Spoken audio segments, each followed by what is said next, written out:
40 años. Historia de una época. Con Javier García Isaac.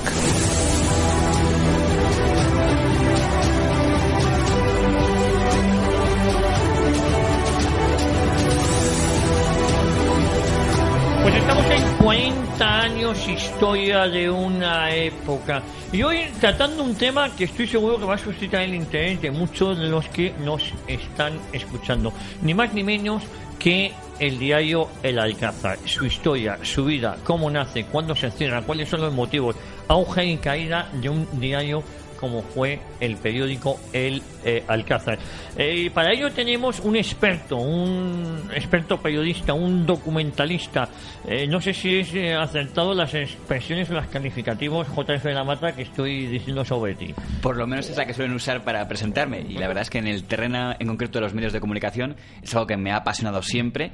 Y además el caso de hoy, un tema bastante apasionante, la historia del periódico El Alcázar. Bueno, JF de la Mata, que ha estado ya en estos micrófonos en La Boca del Lobo, en tertulias, has estado en 40 años con Luis Valcárcel también. Sí, lo cual demuestra su gran generosidad, que me ha soportado ya unas cuantas veces. Y las que faltan, porque antes de empezar el programa estábamos hablando que el siguiente, vamos a ver si hacemos un especial, puesto que tú eres un experto en medios de comunicación, uno sobre el diario Ya, para que la gente conozca la historia del diario Ya, porque ha pasado por muchas, sobre todo yo creo que los últimos años fueron para olvidar, ¿no? Sí, realmente la historia de la empresa de la editorial católica, que luego fue cambiando de nombre, es la historia de un desastre. Siempre lo fue, pero la última etapa particularmente trágica. Eso lo hablaremos la próxima semana. Y merece la pena porque además hay muchos responsables de aquel desastre. Fíjate que aquí en 40 años hemos tratado muy a menudo el tema de los medios en papel, de la crisis, con Valcárcel, con José Luis Barceló, pero hoy yo creo que nos centremos en uno, en cómo fue el periódico El Alcázar, cuándo nace. Decir que JF de la Mata, además de buen periodista, muy documentalista, has pasado por muchos medios de comunicación, tanto de radio como escritos, ¿no? Sí, bueno, y por televisión también. Alguna vez me soportaron una experiencia horrorosa. Estuve en televisión, ¿no? Sí, porque estuve en Telecinco una vez en el equipo de producción de un programa nocturno y yo no era consciente del nivel al que se había llegado. De podredumbre, ¿no? Sí, ahora creo que se ha limitado un poco, pero justo cuando yo empecé, en plan becario menor de edad, me acuerdo del programa se llamaba TNT. Y yo no era consciente porque yo a esa hora no veía la televisión y del nivel de... El nivel de basura, para que nos entendamos. Aquí estos micrófonos son muy claros siempre. Bueno, JF, yo decía a nuestros oyentes que esperemos contar muy a menudo con la colaboración de JF de la Mata aquí en el micrófono de Radio Ya, por tu valía, por tu experiencia y porque además es que te lo digo de corazón, creo que lo haces muy muy bien y todas las referencias que tengo de ti son inmejorables. Ven como tiene una gran generosidad, ya lo estaba diciendo. Oye, JF, ¿cómo nace o cuándo nace el diario El Alcázar? Para poner en situación. El diario El Alcázar, que ha sido muy maltratado por lo que podríamos llamar los historiadores oficiales, que en el fondo no son historiadores porque son los que hacen según lo que conviene recordar. Yo lamenté mucho cuando murió don Jesús Hermida, que alguno dijo, bueno, y empezó en Pueblo. Digo, no, en El Alcázar. Yo entiendo que no queréis decir la marca, pero vamos. Pero empezó en El Alcázar. Bueno, el diario El Alcázar, que son 48 años de historia, que en un periódico, yo creo en cuanto pasas de los 10 años ya mereces ser recordado, pues 48 años no está nada mal. Y claro, tiene un inicio muy discutido, pero muy épico, porque si nos fiamos de la leyenda, la primera vez que se usa la marca del Alcázar es durante la batalla, el asedio del Alcázar de Toledo. Es verdad que eso no era un periódico, eso eran pues 4 hojas que se ponían para mantener la moral de la tropa. Lo que pasa es que al acabar esa batalla, las tropas que vienen a liberar el Alcázar de Toledo, que ha resistido un asedio de estar rodeado por todos los enemigos, dicen, oye, pues lo que hacían el bando nacional cada vez que ganaba en una zona, pues vamos a poner un periódico al servicio de la causa. Vino Falconde, que era un importante dirigente carlista, y dijo, bueno, pues vamos a montar aquí un periódico. Lo lógico hubiera sido llamarlo El Castellano, que era el periódico de católico que había en Toledo, que lo habían cerrado durante la guerra. Era además del arzobispado de Toledo, que les puso la rotativa. Pero dijeron, oye, como aquí ha habido este boletín en honor a estos grupos... Es decir, que nace... Quiero decir, nace, o la leyenda, bueno, que fue realidad, que durante lo que pasa es que no es exactamente un periódico, que hubo... Claro, pero durante el asedio, que tuvo mucho mérito para los que estaban asediados, empezaron a editar un periódico. Claro, decía, eran 4 boletines con arengas un poco patrióticas de aguantemos y tal. ¿Era diario? Sí, era diario lo que hacían, pero eran, 4 cuartillas, era que es una cuartilla que se pasaba y iban leyéndolo entre ellos. Estaba ahí por ahí Joaquín Valdés, tal, pero no era exactamente gente periodista, eran soldados a fin de cuentas. Sí.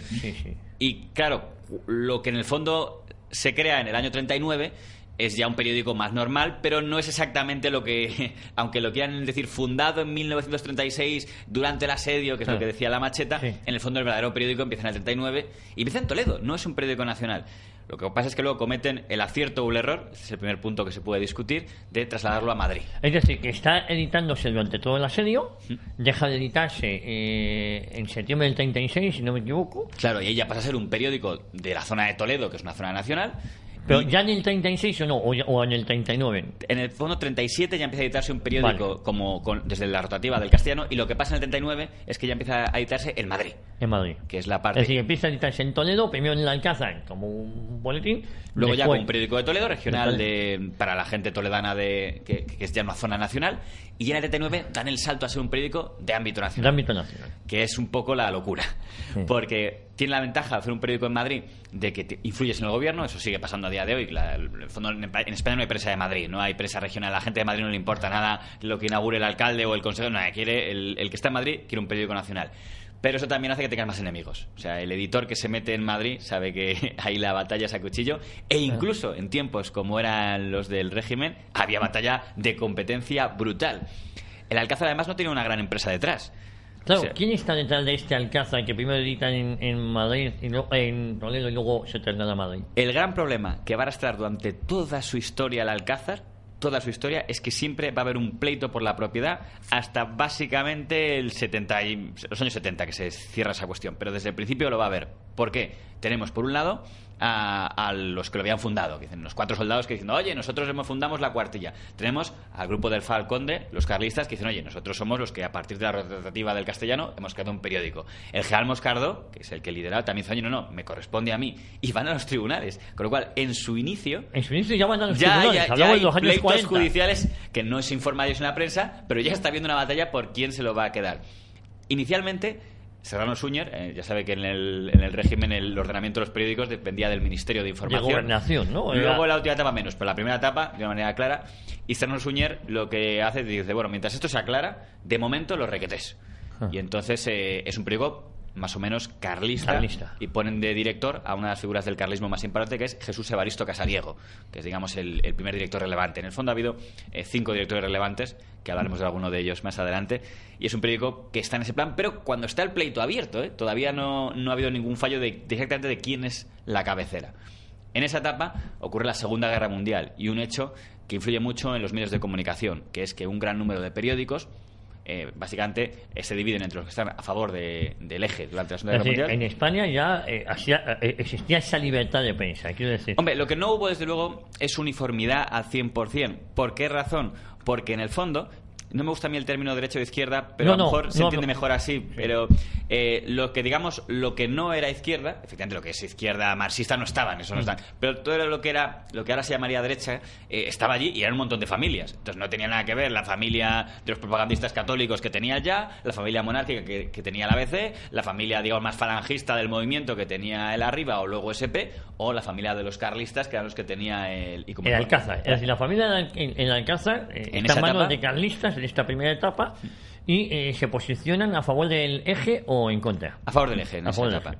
En el fondo, el gobierno juega con una baza muy, muy habitual en los diplomáticos hábiles en no mojarse demasiado, el decir, sí, en el fondo simpatizo con la causa anticomunista, pero intento, pues, oficialmente, legalmente, España fue siempre un país neutral, pero los periódicos sí se movilizaron mucho. Y sobre todo el Alcázar y el Arriba con Ismael Herraiz fueron los que más, y Informaciones con Víctor de la Serna Espina.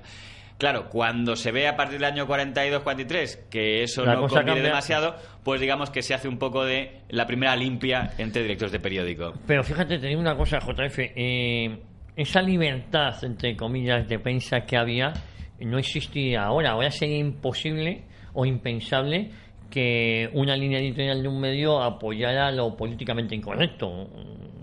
Yo creo que sobre todo se decía más cosas. En el mejor momento yo lo pondría más en los años 60, yo creo que es cuando más había, y como encima no había, digamos, partidos políticos, donde más había libertad para expresar discrepancias. Las polémicas mediáticas de los años 60, 70, finales de los 50, pero sobre todo del 66 y el 75, yo creo que tienen un nivel que no ha vuelto a ser superado. Porque realmente Romero, Pemán, Luis Apóstol, quiere decir, era un grupo de gente que además se decían cosas porque era el lugar. Era quizá una expresión desafortunada del Parlamento de papel. O sea, y se hablaba de todo, de monarquía sí, monarquía no, república, revolución, tal. O sea que es interesante ese nivel, por lo menos, de libertad, en el sentido de vamos a usar la prensa para debatir cómo debe ser este país. Es interesante, y yo recomiendo a los aficionados de la prensa ese periodo de los años 60 para adelante, del 66 al 76, que miren el nivel de las polémicas que había en esa época. Porque era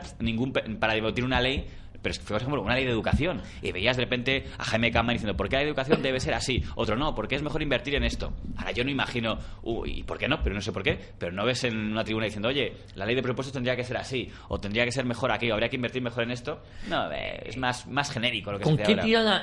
Tengo entendido que estos primeros años, tengo aquí mis apuntes, sale con una tirada ya muy importante para la época, 45.000 ejemplares aproximadamente. Sí, ¿no? Lo que pasa es que el Alcázar, en el fondo, si nos metemos en criterios de rentabilidad, solo fue rentable, o solo tuvo una subida, digamos, que merezca la pena ser destacada en dos periodos, que es el periodo de los 60 y, curiosamente, la última etapa, la etapa sobre todo a partir de la aprobación de la Constitución, que pega un subidón espectacular y que luego, si da tiempo, hablaremos un poco por qué pudo ser el periodo. Es decir, que rentable no era, ¿no? Como más o menos como ahora los periódicos. Claro. Bueno, los periódicos en general nunca han sido rentables. Es una cosa muy triste, depende mucho que ver, y eso también tiene mucho que ver con el cierre del periódico, con la subvención y el reparto de prensa, de publicidad, que depende de un ministerio y de tal. Pero sí son influyentes. Ahora quizá ni eso, pero sí eran muy influyentes. En el caso del Alcázar ocurre una cosa muy interesante. Después de la etapa, digamos, carlista, se intenta una especie de cooperativa, que es una cosa muy original, algo que por cierto es un fracaso siempre. Nunca el modelo de trabajadores... Excepto en Vascongada, ¿no? Que de vez en cuando funciona.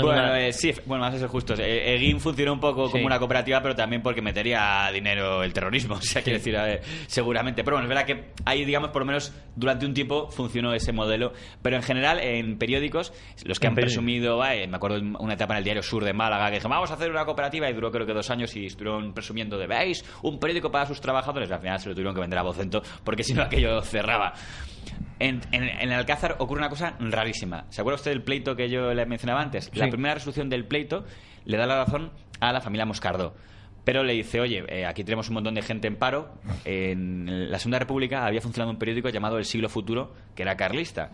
Con lo cual dijeron, mira, si le dejamos a usted la titularidad del periódico, los empleados que han quedado aquí los tiene que acoger todos usted. Con lo cual le pasó algo que es muy común ahora, que tenía un sobredimensionamiento de redacción impresionante para los beneficios que tenía. Y entonces se decide hacer una cosa, que es que se crea la Hermandad del Alcázar de Toledo, que se crea únicamente para ser el titular del periódico El Alcázar, pero no tiene dinero para gestionarlo. Y entonces va a ocurrir algo que solo ha ocurrido aquella vez, que es que se crea una empresa titular de la cabecera y otra empresa para gestionarlo. Vale. Con lo cual es un periódico de 2 empresas.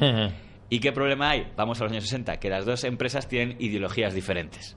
Porque PESA, que es la empresa clave del Alcázar de los 60, es una empresa que se va a alinear clarísimamente con los postulados, digamos, liberales. Aperturistas, liberales de la época. Por usar la etiqueta de la época, Opus Dei, que son los que defendían, digamos, pues el capitalismo. Y en cambio, claro, los de la Hermandad del Alcázar de Toledo, pues en el fondo ellos se habían quedado más o menos en la revolución pendiente. No era exactamente la revolución pura del falangismo, pero estaban más cerca de eso. Es combatiente. Claro. Entonces eso va a ser un poco el drama. Por poner un nombre de aquella etapa, por ejemplo, en la etapa de los 50, un director que tuvieron, por poner algún corte de audio, fue José Molina Plata. Fue uno de los directores que tuvieron, que vamos a escuchar un poco, diciendo un poco lo que opinaba él de la libertad de... Pues cuando podamos escuchamos a José Molina Plata ahora mismo. Porque realmente no tenemos una prensa libre. La libertad de prensa no viene por ahí. Se devuelve a los grupos que tienen dinero. Los periódicos en España no son de la sociedad, son grupos familiares, son de familias. Explicaba aquí el señor Molina Plata que, claro, que el problema que tenía el Alcázar es que, al contrario que otros periódicos que eran de familias, él lo está diciendo pensando en Godó, Luca de Tena, a veces dice, el Alcázar es que no teníamos una familia detrás. Eran 2 empresas. Claro. Entonces, en los años 40 es influyente el periódico en manos de carlistas, llegan los años 50, dos empresas... Que era cuando era Molina Plata, sí. Y va a venir su gran momento, primer gran momento, que es la Ley Fraga. ¿Por qué razón? Porque la Ley Fraga acaba con, muchos oyentes lo sabrán, con la censura previa, con lo cual se empiezan a publicar cosas y empiezan a producirse las primeras guerras periodísticas, porque ya empieza a hablarse de todo, de la sucesión, de la República, de la Ley de Educación, de todo.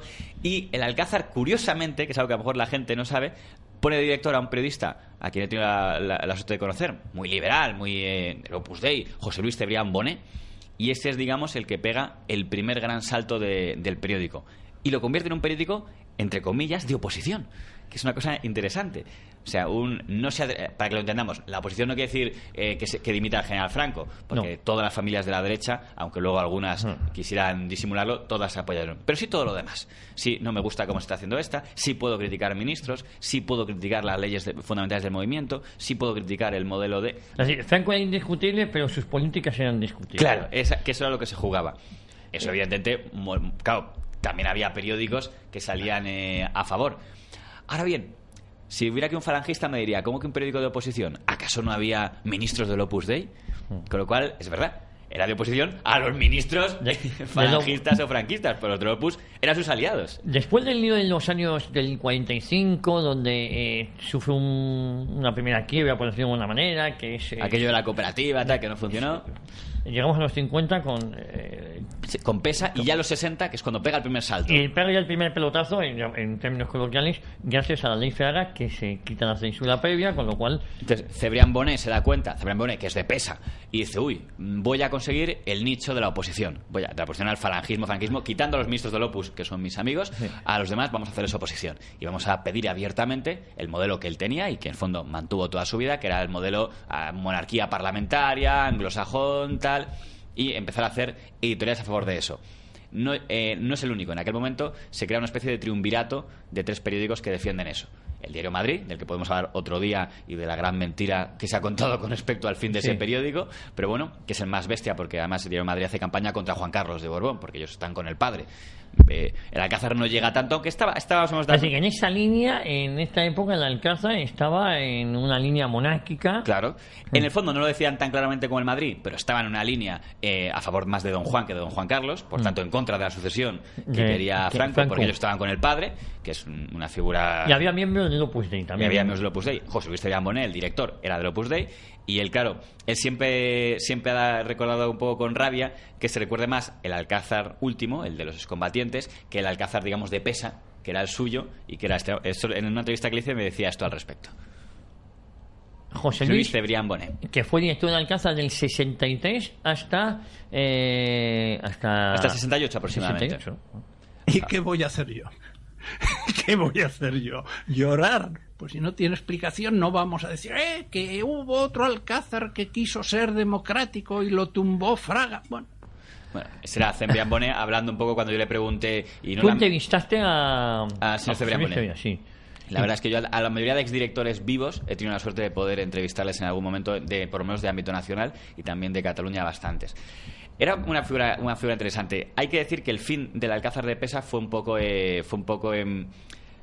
traumático, pero tuvo un momento de expansión, que es cuando crean otro periódico. Ganaron tanto dinero los de Pesa con el Alcázar, que no era de ellos, que dijeron, ya está, vamos a crear un periódico que sí sea de nosotros. El Alcázar, que no lo hemos dicho, era un periódico de la tarde, era vespertino, vamos a crear un periódico de la mañana. Es verdad, el Alcázar estuvo saliendo en toda su... Menos la etapa final, que cambió. Sí, pero la etapa final salía por la tarde. Era un periódico de la tarde, el diario como Pueblo, que era su gran competidor, o el diario Madrid. Eran esos, digamos, pero era un periódico de peso de este nivel, ¿no? En ese momento, probablemente, de los que más. Estamos hablando, durante todo el periodo de los años 60, que es cuando está debatiéndose la reforma de sucesión y el famoso después de Franco, pues es una etapa apasionante para leer la prensa. Probablemente el Alcázar era el periódico más importante de la tarde. Tenía más tirada, por ejemplo, que el Diario Madrid. Bueno, Pueblo era su gran competidor. De hecho, por eso yo creo, aparte de porque tenían puntos de vista diferentes, Pueblo estaba con la sucesión de Juan Carlos, el Alcázar estaba más con la sucesión de Don Juan. Pueblo, dentro que Emilio Romero era un pícaro fantástico, pero un pícaro era más bien falangista, el Alcázar era del Opus Dei, y el nivel de agresividad que tenían las broncas, como se notaba que ya no había censura, se decían de todo. Oye, ¿qué periodistas destacarían de esta época en el Alcázar? Hablo de los años 60. 60? Pues de ese alcázar, junto al que ya hemos mencionado, José Luis Cebrián Bonet, otro muy de destacar sería, por ejemplo, Luis Apóstol, que era una figura muy importante, que luego sería presidente de la Asociación de la Prensa de Madrid mucho tiempo, también de esta línea Opus Dei, liberal, en defensa del capitalismo, tal. Vamos a escuchar un poco un corte de Apóstol, que también lo tenía. Ese asunto del Alcázar fue muy sintomático. Además fue una torpeza política absolutamente insigne. ¿A qué se refieren con la torpeza política? Cuando les quitaron el Alcázar, que es el momento, digamos, el gran cambio de propiedad. El Alcázar, el Pesa, que estaba ganando dinero, había creado un segundo periódico que era Nuevo Diario, ND, que Emilio Romero a mala uva lo apodó Nada Dentro, y decía, ya en el periódico Nada Dentro, porque eran poco... Yo llegué a conocer a Emilio Romero, ya muy mayor, vivía en la calle O'Donnell. Era igual de buen periodista que insoportable. Y su hija, Maribel Romero, no sé si se acuerdan nuestros Crítica taurina, ¿no? Era crítica taurina, efectivamente, y estuvo de crítica taurina muchos años en televisión española. Era Maribel Romero, no sé si seguirá viva, era una persona excepcional que sabía de todo, parecía un tío más que una tía, lo digo con todo mi respeto, porque era un tío, vamos, quiero decir, de aspecto, y Emilio Romero era un genio, vamos, yo le llegaba a conocer, mi padre le saludaba y mantener, pues no se me olvida nunca, en la calle O'Donnell él estaba siempre paseando. Yo hablaba con redactores y me decían que se ponían casi de pie y firmes ante él, jefe. Sí, tenía una mala leche también. Yo creo que Emilio Romero, como le pasa también a Luis María Ansón o a Pedro J. Ramírez, y en menor medida, pero también a Juan Luis Cebrián, son gente fantástica y canalla, las dos cosas que merece la pena. Bueno, Juan Luis Cebrián es un bicho, un bicho, y Luis María Ansón también. Es decir, Luis María Ansón, él y su hermano. Esos merecen, bueno, ahí de trapicheos. Eso merece un programa aparte para analizar, porque son figuras que a mí me apasionan mucho. En el caso del Alcázar de Pesa, en ese momento que estaban pegando el mayor salto, tienen ND, que es de ellos, pero el Alcázar, que lo han olvidado, pero no era de ellos. No era de ellos. Entonces, ¿no gustaba la línea editorial que estaba siguiendo últimamente? Efectivamente, la hermandad del Alcázar de Toledo estaba un poco cada vez más chirosa. Fíjese que habían quitado la laureada, que era algo que había dolido mucho. La laureada estaba siempre en el logotipo, pues en la mancha. En los años 60 le quitan la laureada para dar una imagen más moderna. Es un periódico que ya el Alcázar, como que no se acuerda bien lo que es. Que se llama el Alcázar como se podía llamar La Piedra. Quiero decir, esto es un periódico europeo, vamos con muchos regalos de viaje por Europa gracias al Alcázar, muchas promociones que funcionaban muy bien. Y se había un poco olvidado eso. Ocurre la suspensión del diario Madrid. Por otro motivo, que es otra empresa, pero que era hermano ideológico porque también era Opus Dei y también era liberal. Y Alcázar lo apoya, ¿no? Con los compañeros del diario Madrid, qué vergüenza. Y cometen el mayor error que podrían haber cometido, que es que para defender al diario Madrid publican un artículo que firma Saralegui en el que usan una palabra de Franco para defender al diario Madrid. Porque siempre hay que defender la justicia, tal como decía el general Franco. Usan un poco el nombre de Franco en una batalla periodística. Había un artículo que tenían firmado hacía tiempo, que los de la hermandad de la Casa de Toledo querían reventar ese acuerdo, pero no podían porque hay un contrato. Pero el contrato decía específicamente: nunca se faltará el respeto a el general Franco. Y ellos dijeron, tenemos la forma de pillarlo. Waldo de Mier, que era un periodista encargado de eso, dijo, mire usted si han podido saltarse. Y encontró, digo, mira, este artículo, a raíz de esto podemos decir que han incumplido. Y el gobierno, Manuel Fraga, ministro de Información, Torcuato Fernández Miranda, ministro del Movimiento, fueron los dos que pilotaron el proceso, y sobre todo Alejandro Rodríguez de Valcárcel, que era el vicesecretario general del Movimiento. Y Alejandro, si no me equivoco, fue el último presidente de las Cortes con... el que toma posesión a Juan Carlos como rey. Sí. Ese era vicesecretario general del Movimiento, es el que se encarga de tramitarlo, y dice, vale, sentencia a favor, el 2 de octubre de 1968 se cierra el Alcázar y se vuelve a abrir el día 7 con una nueva propiedad. Podían haberse salvado los puestos de trabajo de la gente. Curiosamente, los de Pesa hacen una especie de toque de trompeta, es decir, nuestro Alcázar es el auténtico, es el nuestro, con lo cual nadie acepta trabajar en la nueva empresa, se van todos, y empieza un nuevo Alcázar el 7 de octubre de 1968, que es el Alcázar de Dirsa. Entonces, ¿cuánto tiempo permanece cerrado? Perdóname. 5 días. 5 días. El 2 de octubre de 68. Y pasa a Dirsa, que fue la editorial que yo llegué a conocer, y en San Romuald 96 estaba en San Blas. Lo que ahora es, bueno, ahora toda esa zona está muy revalorizada, lo de la Peineta, pero vamos, eso era San Blas. Y es probablemente el Alcázar que más recordarán algunos lectores. Hay que decir que hubo ahí figuras muy extrañas. Por ejemplo, claro, imagínense lo que es que durante un tiempo haya 2 directores. En la Asociación de la Prensa entonces la presidía Lucio del Álamo. Entonces, es que esta historia a mí me apasiona. Pesa pasa afuera, se la queda la DIRSA con gente de que se acaba de crear, que crea en ese momento a la hermandad. Hay que crear algo para que pueda ser dueño de esta cabecera. Hay que decir a su favor que lo hicieron en muy poco tiempo y que con PESA dijo, ojo, que nadie trabaje para estos. Yo creo que con la idea de que no pudieran formar una redacción. Sí. No lo consiguieron, porque aunque Apóstol, Cebrián Bonet dijeron que nadie acepte trabajar en esta nueva empresa, al final encuentras periodistas, aunque sea debajo de las piedras, y además encontraron a gente importante. El propio presidente de la Asociación de la Prensa, Lucio del Álamo, que quizá debería haber sido neutral, se pone al frente como primer director de esta nueva etapa.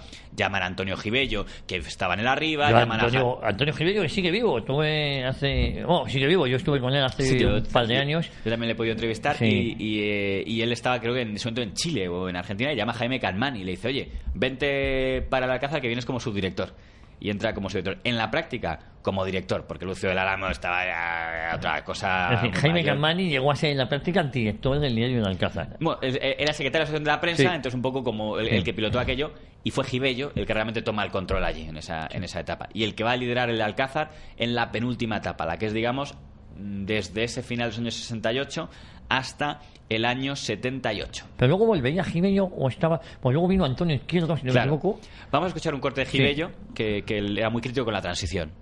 La transición fue una traición. La transición le sobra la S y se queda en traición.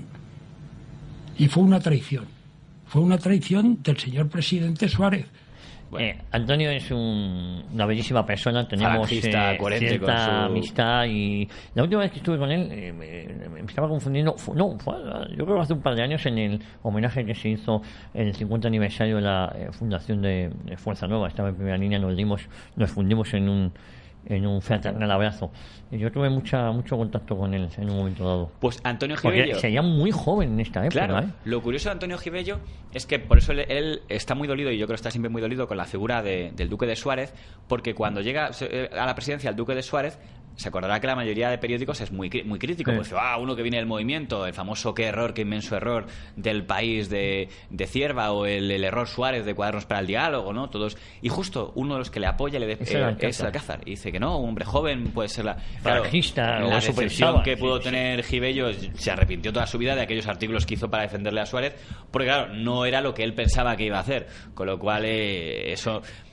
Como tirada tampoco le fue bien a la Alcázar en la etapa de Gibello, hay que decir. Pero tuvo un acierto que merece la pena decirlo, que es probablemente el columnista más importante que tuvo el Alcázar, que es que se trae como columnista a Rafael García Serrano. Te lo iba a decir, Rafael García Serrano, y si no me equivoco, corrígeme, porque claro, yo hablo de una época un pelín posterior. Ismael Medina, Miguel Ors, que llevaba deportes, y en esa época está también Jaime Calmán, y continúa. No, Jaime Calmán ya se ha hecho fuerte en Arriba, acabará siendo incluso director, luego le echarán a patadas de allí y se va a la y se va tras una etapa en informaciones, que era algo para mucha gente rarísimo, porque fíjese, de ser falangista, que además Campani había insistido mucho en que él era falangista, al periódico de los bancos, que era el Informaciones, y después ya ABC, donde curiosamente, sin ser monárquico, se hizo más fuerte que ningún otro columnista, y aguantó ahí hasta el final de su vida. ¿Y en Arriba cómo le fue?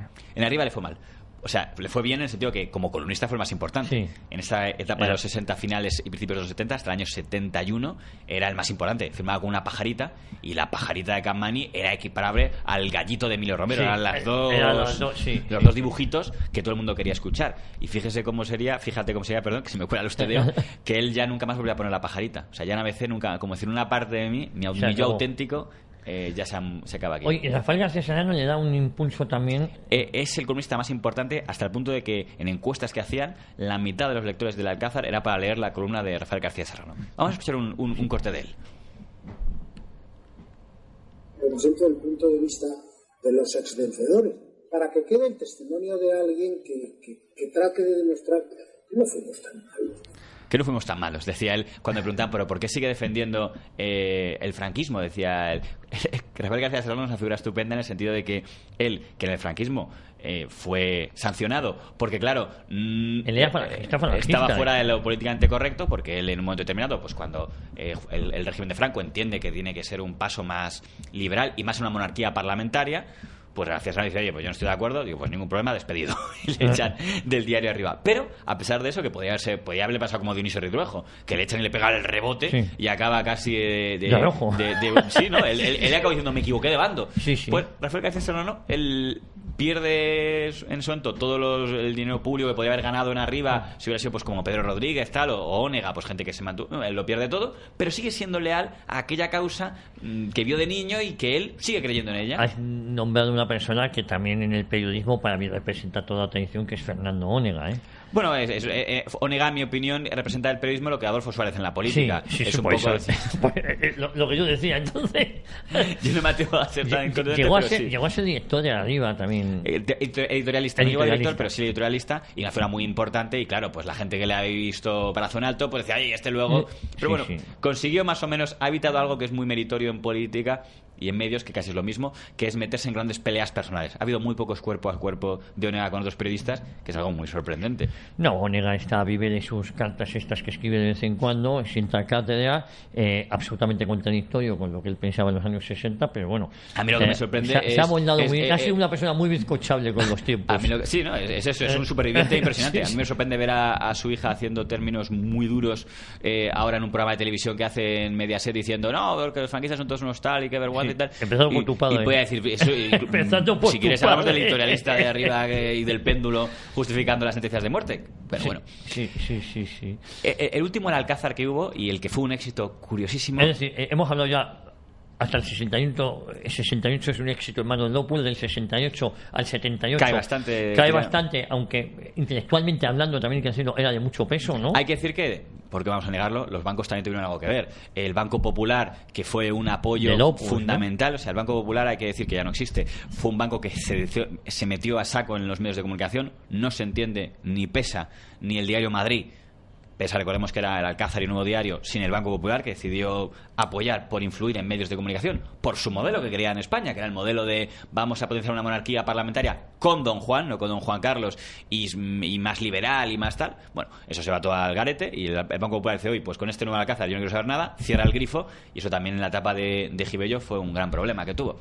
Y llega Antonio Izquierdo. Y solo, como tenemos tiempo, si te parece, recordar Fernando Vizcaíno Casas, Enrique Jardín Poncela, digo de nombres que pasaron por Ángel Ruiz Ayúcar, que escribía un antiguo divisionario, es decir, el nivel Antonio Dolano, que recientemente fallecido, que también era un verso suelto y me parece una persona excepcional. Sí, además no era exactamente Olano como el resto de la redacción, era forma, es difícilmente clasificarle. Muy difícil. Olano yo le he leído mucho y nunca sabía si era comunista. Porque claro, es que algunos puntos de vista que tenía eran revolucionarios prácticamente. Sí, era absolutamente. Y luego, como hemos comentado, Rafael García Serrano, ¿no? Pero fíjate que son personajes que yo he estado leyendo, pues Olano ha fallecido recientemente, ¿no? Sí, yo creo que 2017 o 17. En el caso de Alfonso Paso también pasó es una figura que merece un punto aparte. Fíjese, Emilio Romero llamaba al Alcázar en el año 78 el periódico de la banda de los cuatro, y lo decía porque decían que eran los cuatro columnistas. Aún lo dirigía Gibello cuando dice esto Emilio Romero, y se refiere a Antonio Izquierdo, que aún es columnista, no es director. Antonio Izquierdo está de columnista, ¿no? Yo también tuve el honor de conocerle. Él es un gran conocedor del Ayuntamiento de Madrid, era cronista de Madrid. Rafael García Serrano, Alfonso Paso, que era, y Gibello. Entonces era la banda de los cuatro, porque decía que los cuatro que más o menos la gente, todo el mundo quería leer. En el fondo, el periódico El Alcázar, aunque tenía cronistas de parlamentarios y tenía articulistas, era un periódico que lo que más interesaba era la opinión. Sí, empezó a convertirse incluso más que yo, en un periódico de fondo, de artículos de fondo, más que de información. Claro. Entonces la gente que lo leía, sobre todo, y en esa etapa, era para a ver qué opina sobre esto Antonio Izquierdo, a ver qué opina sobre esto Gibello, aunque Gibello un poco menos, porque era más periodista que opinador, aunque también escribía opinión. ¿Qué opina Rafael García Serrano y Alfonso Paso? Alfonso Paso fue una figura fundamental. Alfonso Paso, el gran crítico de teatro, el gran escritor de obras de teatro fantásticas. Aquí le hemos hecho varios homenajes con su hija, con Almudena Paso. Claro, Alfonso Paso, como no se lo pueden cargar, lo que intentan es que se recuerde su última etapa. Alfonso Paso no era en absoluto nadie que disimulara su posición. Él hacía obras de teatro muy osadas, muy atrevidas de todos, pero luego, a nivel, él se decía, yo soy liberal en lo como dramaturgo, pero en lo político yo tengo unas ideas muy claras. Las tenía muy claras y las tuvo hasta el final. De hecho, él fue muy detractor del proceso de la transición. Y como está escrito, no es que, ¿cómo se atreve usted? No, es que lo escribió él no una, sino 1000 veces. Era una persona que fue radicalmente detractora de todo lo que se hizo en el modelo de transición. Y en el 78 coge la dirección ya Antonio Izquierdo. Claro, porque Gibello... Ya fallecido. Una lástima, sí, me hubiera encantado conocerle. Tengo algún libro todavía dedicado a él sobre el 23F. Hombre, testigo de cargos, uno de ellos importante. Antonio Izquierdo es porque Antonio Gibello acepta algo que es meterse en política y no le va nada bien, porque es que en ese momento se intenta crear un partido que era la Alianza Nacional 18 de Julio, que era una especie de coalición que rara. se presentó a las elecciones del 77, Entonces Gibello dice, pues yo voy como candidato a diputado por Madrid, dejo por tanto el Alcázar, y entonces Antonio Izquierdo, que estaba de columnista, dice, oye, como tú has sido director de Arriba, que lo había sido, donde también se lo habían cargado, en el fondo aquí, dentro del franquismo se ha contado muy poco, pero hubo también destituciones dentro de las familias del régimen. Por eso cuando dices quién era más oposición, porque había periodistas del Opus a los que echaban los falangistas y periodistas falangistas a los que echaban los del Opus, con lo cual la guerra en los medios fue brutal. Es decir, Antonio Gibello se va a la política, y un fracaso de una alianza hasta el 79 no se consigue el escaño con Blas Piñar López, con Unión que era, Nacional. hay cambio de marca, Unidad Nacional. Sí, y Unión Nacional. Él está metido ahí en política y entonces sale Antonio Izquierdo a la dirección del Alcázar. Vamos a poner un audio de don Antonio Izquierdo. El Alcázar es un periódico que no está en la oposición al gobierno y en la oposición a la oposición. Es decir, es un periódico que no corresponde a ningún partido político, a ninguno en absoluto, porque su único partido se llama España. El único partido se llama España, decía él. La verdad es que seguía siendo de Dirsa, pero había ocurrido una cosa, que es que Dirsa lo había comprado la Confederación Nacional de Combatientes. De Velasco. Y José Antonio Girón de Velasco, el exministro de Franco, se convierte en editor, con lo cual, como si fuera una especie de magnate de medios, en el editor del diario del Alcázar. Es decir, Dirsa es comprado por la Confederación Nacional de Combatientes. Primero Descombatientes, luego para ser combatientes. Ahí también está el que fuera secretario, se me dio el nombre, el que luego fue presidente de la Confederación de Combatientes, Bermejo podía ser, se me dio el nombre, bueno.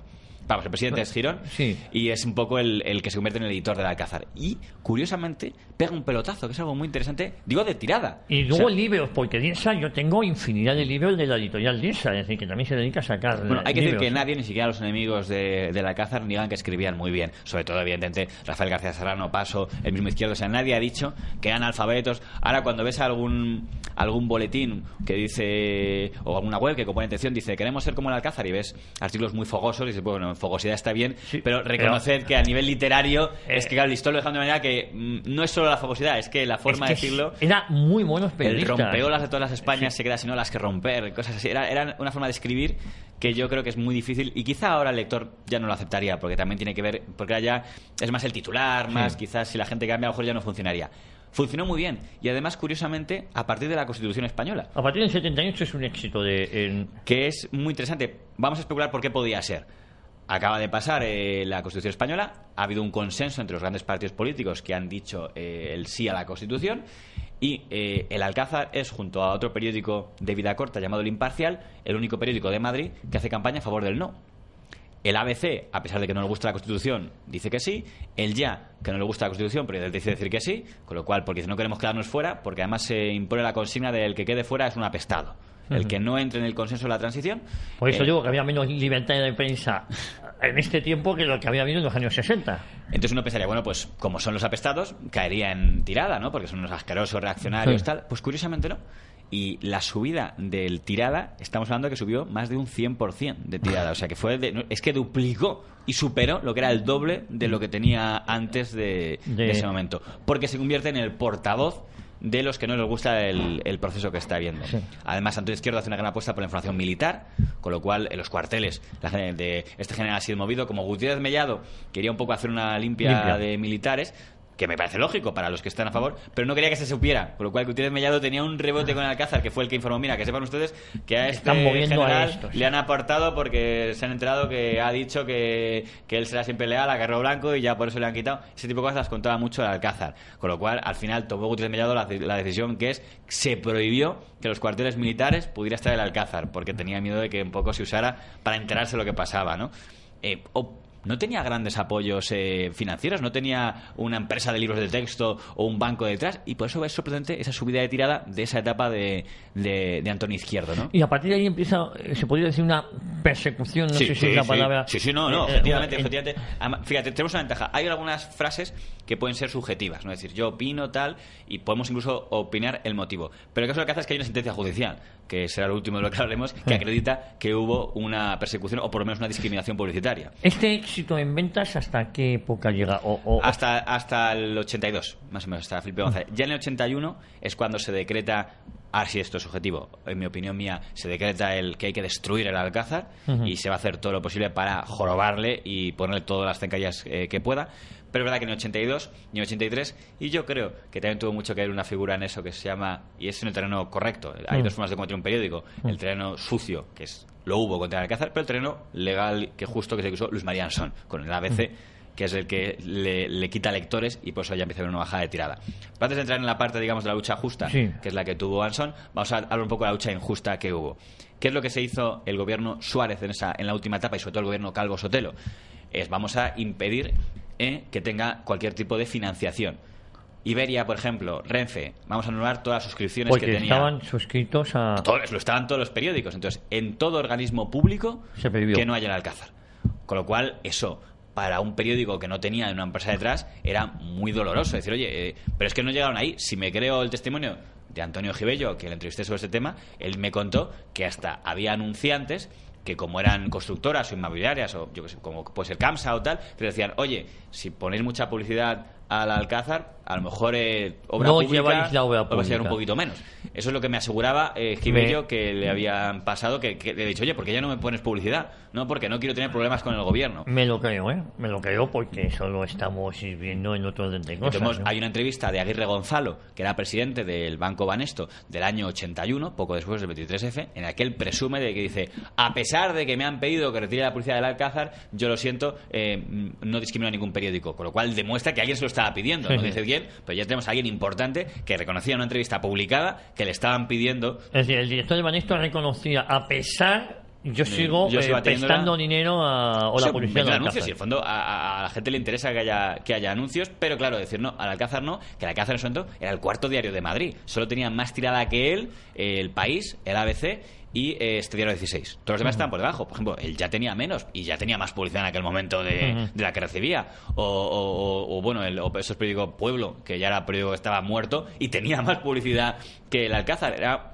Por eso, al final, acabaría habiendo una sentencia judicial que acreditaría, porque además la publicidad de los ministerios o la publicidad de las campañas, ahí ya no es una cuestión de que una empresa decida capricho, eso está regulado.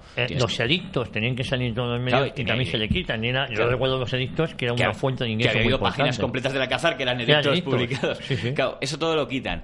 Y eso, claro, para el Alcázar es bastante duro. En esa etapa hay que decir, no vamos porque quitar el tema, también hay una gran duda del Alcázar, que es el 23F, que es algo que marcó mucho la historia del Alcázar, y los más jóvenes, en el fondo, parece que lo recuerdan solo por eso. Me parece mal que se corra el Alcázar como solo el periódico del 23F, pero tampoco vamos a evitar el tema y vamos a entrar un poco en la actitud del periódico. ¿Qué pasó con el Alcázar del 23F? Porque yo recuerdo incluso algunas portadas de la época, ¿no? Y el mismo... Se puede usar como ejemplo un periódico para mí que es un modelo. A mí me gustan a veces los periódicos basura, como los llamo yo, en el sentido, digo periódicos, los libros basura, que dices, no me creo nada, pero puede ser. Por ejemplo, hay un libro basura muy interesante que se llama La trama civil, de Joan Pla, que se trata un poco de voy a señalar a todos los periódicos todos los periodistas implicados en el 23F. Luego hay otro muy parecido que hizo Ricardo Cid Cañaveral, que era Todos al suelo, que en el fondo es vamos a señalar. Luego lo lees y dices, usted lo único que está señalando son los periódicos que criticaban al gobierno. Si eso es su gran prueba para demostrar que eran golpistas, es que criticaban a Suárez, ahora a ver si resulta que criticar a un gobierno te convierte en un golpista. Sabes que hay un antes y un después, porque claro, el Alcázar, hay que recordar que ya desde el 68 venía siendo crítico con todo, ¿no? Claro, ya era de los combatientes, y efectivamente una vez ven que ellos, en el fondo, vamos a ser claros, el Alcázar, el modelo de democracia que ellos tenían no era el modelo parlamentario. De hecho, nunca llegamos a saber cuál era, porque no llegaron a decirlo. Entonces supongo que era más parecido, quizá algún tipo de democracia orgánica, más parecido a un sistema de consejos, como podía ser el que nunca llegó a cabo, pero el de la utopía soviética, pero en vez de comunista, católica, pero nunca llegamos a ver. Ellos decían, no, queremos una democracia, pero nunca llegaron a desarrollar cuál era su modelo de democracia. Sobre todo sin el modelo autonómico, ¿no? La división territorial. No, es imposible. Los estatutos de autonomía fue lo que más viscerales fueron con ellos, y viendo el resultado, pues hay algunas columnas de Rafael García Serrano que eran visionarios, que a la vez dices, oye, pero si acertaron en todo. Ellos en la Constitución es por lo que no lo ven, ellos el tema de las nacionalidades no lo ven. Claro, se produce el 23F y se hace ese sinónimo, por eso hablaba yo del libro de Juan Pla, que es el que es muy crítico con el gobierno es que ya tiene que ser golpista.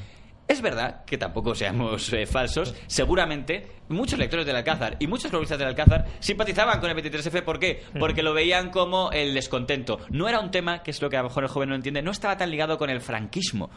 Por mucho que mucha gente coincidiera, era más el descontento. De hecho, Jaime Milán del Bosch estaba en la Confederación de Combatientes, con lo cual, y era amigo personal de Antonio Izquierdo, con lo cual ahí ya teníamos una vinculación clara.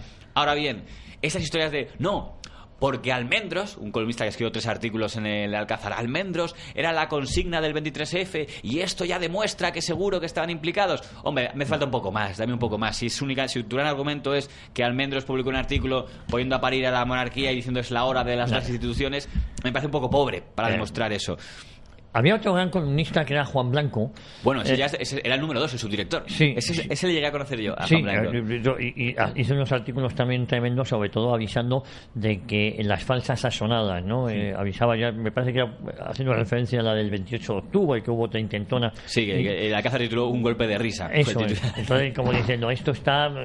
porque había mucha... Pero falsas... porque era muy rentable. Fíjate, Diario 16, de Pedro J. Ramírez, pega un gran pelotazo de audiencia que no lo había tenido en toda su historia, cuando en la primera vez que Diario 16 empieza a tirar, gracias a que se da cuenta lo que vende el antigolpismo. Entonces empieza todos los días a señalar golpistas, tú eres golpista, tú eres golpista. Pedro J. Ramírez, que es experto en un enemigo y tener en la portada todos los días, pues contra Girón todos los días, contra Alcázar todos los días. Y claro, se hace un movimiento muy fuerte de pedir el cierre del Alcázar. Leopoldo Calvo Sotelo decreta una ley antiperiódicos que no había existido nunca desde la de Serrano Suñer. O sea, digamos que lo que le había quitado la ley 40, Fraga lo vuelve a poner Calvo Sotelo y no se habla nunca de ello. La famosa ley en defensa de la democracia, que es cualquier periódico que yo considere que está apoyando el golpismo, le pego el cerrojazo. Esa ley se llega a decir que se hizo específicamente para cerrar el Alcázar. Y no lo consiguen, porque no hay un artículo a favor del golpe de Estado de manera clara y rotunda en el Alcázar. Pero J hizo mucho daño porque yo recuerdo que señalaba muchas veces a lo que él consideraba ultraderechistas en Vascongadas, y es que el problema es que luego estos sean asesinados. Bueno, eso lo hizo Interview, el que Interview más. También. Y además de una manera muy trágica, porque Interview llegó a hacer mataron a la gente, señalar con foto a alguien que si acabo pensando me acaba siendo el nombre, decir, este señor es un conocido ultraderechista vasco que vive aquí en Baracaldo, me acuerdo que era el lugar, y que luego fuera asesinado, pero es que a las 2 semanas señalaron a otro, digo, bueno, no decimos el nombre, el dueño de este local es un conocido ultraderechista y también lo asesinaron. Claro. Alfredo Ramos era este segundo y Jesús García. Pero Alfredo Ramos asesinado, eran 2 vascos que tenían unos negocios en Baracaldo, en Interview les señalaron con foto o con... En uno su casa y en otro su comercio y los asesinaron. Acuerdo al periodista que hizo eso, el mentor de Jordi Évole, que me sorprendió escuchar a Jordi Évole diciendo no, yo le debo todo a Xavier Binader, que es el que firmaba estos reportajes. Cuando murió Xavier Binader, y a mí no me gusta ser cuidadoso en las palabras, pero bueno, hubo un reportaje repugnante, asqueroso y vomitivo en TV3 para honrar a Binader, diciendo que claro, es que Binader le persiguió el Estado español porque como era el que investigaba las causas de la guerra sucia, digo, ¿qué está diciendo? Fue excitación por el asesinato. Y hay que tener poca vergüenza para hacer un reportaje en el que ni siquiera tenéis la decencia de mencionar los nombres, pues me acuerdo de Jesús García, de las personas que murieron. Por culpa de Binader, que fue el que le señaló. Y de sus fuentes que eran de los de ETA, porque él se iba a hablar con la cúpula de ETA. Porque él tenía muchos contactos en ETA y Binader le daba los contactos a ETA para que esta gente... Y este reportaje que digo en TV3, que está en internet, sale hasta un jefe tarra diciendo no, era un buen periodista y tal, y no, nosotros no teníamos nada que ver con él, yo matábamos, pero no era porque nos lo dijera. Y TV3, que es una televisión pública, emitió ese reportaje homenajeando como homenaje a colaboradores de asesinos. Entonces, además cobarde también el terreno empresarial, porque decía, y le despidieron injustamente, y no dices quién. Digo, ya, por lo menos di el nombre de la empresa, di que era el Grupo Z. Digo, esto está muy bien poner a un héroe, pero no mencionas a ningún malo. Me sorprende que Blas Piñar se prestara para prestar ese programa, que sale en un momento únicamente para que se rían de él. Claro. Y digo, no debería haberlo hecho porque era un programa repugnante. Pero bueno, entonces, imagínense lo que es que creen una ley de prensa únicamente para cerrar el Alcázar. Que la crea Calvo Sotelo para intentar cerrar el Alcázar. Y no lo consiguieron por la vía legal, porque no, de hecho, Tejero quiere escribir una carta desde la cárcel y el Alcázar no se la publica. Porque el Alcázar dice, sí, hombre, si la publicamos nos van a aplicar la ley esta, que la publique la ABC. Y la publica la ABC, digo, venga, a ver si tenéis narices de cerrar la ABC. Y no la tuvo el gobierno. Y fue ya el gobierno de Felipe González el que le pegó el cerrojazo final. Es decir, lo intenta Calvo Sotelo, Felipe González va a por él, le retiran la publicidad institucional, a todas las empresas de línea del Estado les obligan a que no es obligatorio que todos los periódicos estén suscritos, menos el Alcázar, con lo cual el perjuicio económico que eso le supone. Esta persecución continúa y ya llega Felipe González. ¿Y cómo le da el golpe de gracia a Felipe González? Bueno, el golpe de gracia fue en el fondo mantener las políticas de Calvo Sotelo, aunque es verdad que la gente dice el PSOE, en el fondo las puso el gobierno de Calvo Sotelo y un poco Suárez, que fue el que empezó con Iberia y quitándosela, y ocurre el referéndum de la OTAN, que es el punto final. Cuando hace el referéndum de la OTAN del año 1986, del gobierno de Felipe González, él piensa que todos los periódicos de derecha van a hacer campaña a favor de la OTAN, el gobierno socialista a favor de la OTAN, y se lleva la triste sorpresa de que la prensa de derechas, la del ABC, porque está alineada con la oposición del PP, entonces Alianza Popular, y el Alcázar, pues por principios, porque dicen, pues no somos proamericanos, nunca lo han sido, vamos a hacer campaña... El ABC hace campaña en contra de la OTAN. Sí, una cosa muy... Pero esa cosa curiosa del ABC es aplicable a toda la derecha. O sea, ves a Fraga, no porque él no quisiera, sino porque se fía de sus aliados democristianos, que dicen, no, vamos a tirar a Felipe González, si sale OTAN no cae González. Con lo cual tienes a la derecha, que había sido siempre proatlantista. Fraga había votado a favor de entrar en la OTAN como diputado en el 81. Y todos haciendo campaña a favor de la abstención, a ver si cae Felipe. Y para obligar a Felipe González algo que parecía imposible, que era que sus propios militantes, los socialistas tan anti-yanquis y tal, voten sí a la OTAN. El Alcázar, que era un nicho más pequeño, digo, bueno, estos por lo menos son anticomunistas. No, también hacen campaña a favor del no. Y entonces Felipe dice, sí, pues entonces ya ni agua va a haber contra estos. Entonces, ni siquiera lo último que le quedaba, que era la publicidad de las empresas que tenían que ver con algún tipo de ministerios, o las propias campañas de seguridad vial y tal, digo, no, es que va a ir a cero. Digo, ya no es que sea discriminado, que es el que tiene menos que todo, no, es que va a ir a nada. No quiero que haya ni una peseta de dinero público, va a ir a las arcas del Alcázar. En ese momento ya el periódico está en cuesta baja, no tiene ningún aliado político, porque la derecha tampoco le da Fraga. Yo soy muy admirador de Fraga en muchas cosas, pero Fraga fue un enemigo del Alcázar siempre. O sea, es una persona que no sintonizó en nada, una cuestión probablemente casi personal, no tiene por tanto ningún padrino político, la Iglesia tampoco también pasa de ellos, con lo cual no tiene ningún oxígeno y encima la tirada empieza a bajar. Porque Ansón ha dicho, esto de que la derecha complejada de nosotros no queremos meternos con la izquierda para que no nos tachen de ultras, no queremos ser como en Alcázar, y dice, ya ha pasado mucho tiempo. Bueno, eso se llama, ya ha pasado, no me sale la voz de Ansón. Pero dice, ya ha pasado mucho tiempo. Yo además presumo de un pedigrí antifranquista, un poco exagerado, pero bueno, pero Ansón siempre ha sido un genio en eso, con lo cual digo, el ABC, ese aire de zurra diaria, de guantazo diario al gobierno, lo voy a coger yo. Con lo cual la gente mayor empieza a pasarse del Alcázar al ABC. Porque Fondo dice, bueno, este golpea. Empieza a perder también, claro, pero es que tanto dificultad. Yo conocí muchos kioscos donde, de hecho, íbamos preguntando kiosco a kiosco pidiendo el Alcázar y no te lo vendían. Por miedo a quedar estigmatizado. Claro, entonces muchos kioscos de periódicos dejaban de venderte el Alcázar. Entonces, cuando ya estás perdiendo lectores, porque el ABC te lo está quitando, cuando no tienes ningún dinero y tienes que pagar a toda una redacción, empiezan los problemas, empiezan huelgas de la redacción porque no están cobrando, empieza lo que es la muerte final de un periódico. Girón destituye a Antonio Izquierdo. Antonio Izquierdo, hay que decir que cobraba muchísimo por su trabajo, y es lo que cobran eso entre los directores de periódico. Tampoco era diferente a lo que cobraba Pedro J o lo que cobraba Ansón, pero entonces ya sale Antonio Izquierdo y ya vuelven a traer a Gibello, primero a Martí Alay, luego a Gibello. El Alcázar pasa a ser semanal. José Antonio Girón manda unas cartas muy patéticas implorando dinero al gobierno, de señor González, le pido como hombre de Estado que no deje en la calle a 300 trabajadores. No había nada que hacer. El periódico estaba sentenciado. Como semanario aguantó unas semanas más y ya en el 88 murió definitivamente. Es decir, en el 86 deja de estar como diario, me parece, ¿no? El 87 enero. 87 y dura un año. En noviembre reaparece como semanal con la misma redacción y ya no llega un año. Ya en 88 pega el cerrojazo final sin ni siquiera un buen funeral. O sea, en el fondo, la única prensa que tiene buenos funerales es la que es un poquito progresista. O sea, Díaz XVI tuvo un buen funeral. Él ya tampoco lo tuvo, él ya tuvo un final también probable.